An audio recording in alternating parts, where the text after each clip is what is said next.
ശരിക്കും ഇന്നത്തെ തലമുറയിൽ ഏത് സോഷ്യോ എക്കണോമിക് സ്റ്റാറ്റസ്, അതായത് ഏത് സ്റ്റാറ്റസിലുള്ള കുട്ടികൾക്കാണ് ഏറ്റവും കൂടുതൽ ഹെൽത്ത് ഇഷ്യൂസ് വരുന്നതെന്ന് അറിയാമോ? നമ്മൾ വിചാരിക്കും ഹൈ ക്ലാസ് ഫാമിലിയിൽ നല്ല ഭക്ഷണവും നല്ല ഫുഡും എല്ലാ സൗകര്യങ്ങളും ഉള്ള കുട്ടികൾക്കാണ് ഏറ്റവും ഹെൽത്തി ആയിട്ടുള്ള ഒരു ആരോഗ്യവും, അതായത് നമ്മളെ ബോണ്ട് ആരോഗ്യം അടക്കം, നമ്മൾ ഓർത്തോ സംബന്ധിച്ച് പറയുകയാണെങ്കിൽ ബോണ്ട് ആരോഗ്യം അടക്കം ഈ സ്റ്റാറ്റസിലുള്ള ഹൈ സ്റ്റാറ്റസിലുള്ള കുട്ടികൾക്കാണെന്നാണ് നമ്മൾ ചിന്തിക്കുന്നത്. എന്നാൽ അങ്ങനെയല്ല. ഇന്നത്തെ ഒരു അവസ്ഥയിൽ നമ്മുടെ ഒരു ഡെയിലി OP പ്രാക്ടീസിൽ നോക്കുമ്പോൾ ഏറ്റവും കൂടുതൽ ഹെൽത്ത് ഇഷ്യൂസും ബോൺ ഇഷ്യൂസും വരുന്നത് ഈ ഹൈ ക്ലാസ്സിലുള്ള കുട്ടികൾക്കാണ്. നമ്മൾ നേരെ തെറ്റിദ്ധരിക്കും, അവർക്ക് നല്ല ഫുഡ് കിട്ടുന്നുണ്ട്, എല്ലാ കാര്യങ്ങളും സൗകര്യങ്ങളും കിട്ടുന്നുണ്ട്, അപ്പോൾ അവരുടെ ആരോഗ്യമാണ് ഏറ്റവും നല്ലതെന്നുള്ളത്. ശരിക്കും പറഞ്ഞാൽ അങ്ങനെയല്ല.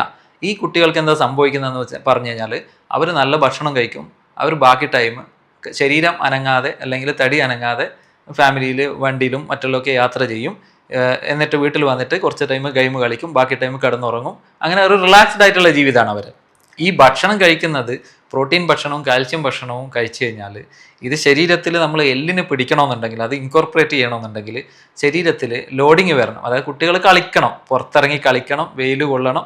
ഈ ലോഡിങ് വരണമെങ്കിൽ ചെറിയ ചെറിയ മൈക്രോ ട്രോമകൾ ബോണിന് വരണം. അതായത് ചെറിയ ജമ്പിങ് വരുമ്പോൾ ഒരു മൈക്രോ ട്രോമയാണ് അവിടെ വരുന്നത്. ഇതുപോലെയുള്ള ലോഡിങ്ങുകൾ വരുമ്പോഴാണ് ആ എല്ലിന് സ്ട്രെങ്ത് കിട്ടുന്നത്. ഇവർ ഭക്ഷണം കഴിക്കും, അതിൻ്റെ ഭാഗമായിട്ട് ഒബീസിറ്റി വരും, എല്ലിനാണെങ്കിൽ കൂടുതലായിട്ടുള്ള സ്ട്രെങ്ത് കിട്ടില്ല. നമ്മൾ വിചാരിക്കും പ്രോട്ടീനും കാൽസ്യം ഒക്കെ കഴിക്കുന്നുണ്ട്, പക്ഷേ ഇവരുടെ എല്ലിന് തീരെ സ്ട്രെങ്ത് ഉണ്ടാവില്ല. ചെറിയൊരു വീഴ്ച തന്നെ ഇവർക്ക് ഫ്രാക്ചർ ഉണ്ടാക്കും. അപ്പം ഞാൻ പറഞ്ഞു വന്നത്, ഇപ്പോൾ നമ്മളെ വീട്ടിലുള്ള കുട്ടി കളിക്കുന്ന കുട്ടിയാണെങ്കിൽ അവർക്ക് അതിനുള്ള സൗകര്യം ഏർപ്പെടുത്തി കൊടുക്കണം. നമ്മൾ മറ്റുള്ള കാര്യങ്ങൾ ഭയങ്കര കൺസേൺഡ് ആണ്. കുട്ടി പോകുമ്പോൾ എങ്ങനെയാണ് പോകുന്നത്, വണ്ടിയിൽ, അല്ലെങ്കിൽ ഒരു സ്കൂളിൽ പോകുമ്പോൾ വണ്ടിയിൽ അവിടുത്തെ വരെ എത്തുന്നു, അല്ലെങ്കിൽ അതുപോലെ ഒരു ട്യൂഷൻ്റെ കാര്യം, അവരുടെ മാർക്ക്, ഇത്തരം കാര്യങ്ങളിലൊക്കെ നമ്മൾ ഭയങ്കര കൺസേൺഡ് ആണ്.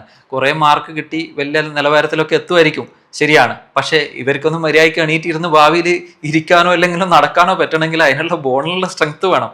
അതേ പ്രാധാന്യം ഈ കുട്ടിക്ക് നമ്മുടെ എക്സസൈസ് ചെയ്യാൻ, അതായത് കളിക്കാനും വ്യായാമം ചെയ്യാനും കൊടുക്കണം. കളിക്കുന്ന കുട്ടികളാണെങ്കിൽ അവരെ പുറത്തിറങ്ങി തന്നെ കളിപ്പിക്കണം, വെയിലൊക്കെ കൊണ്ട് നന്നായിട്ട് കളിക്കാനും നമ്മൾ അനുവദിക്കണം. അതേപോലെയാണ് നമ്മുടെ ഈ പഠനത്തിനുള്ള അതേ ഇമ്പോർട്ടൻസ് തന്നെ അതിനും കൊടുക്കണം.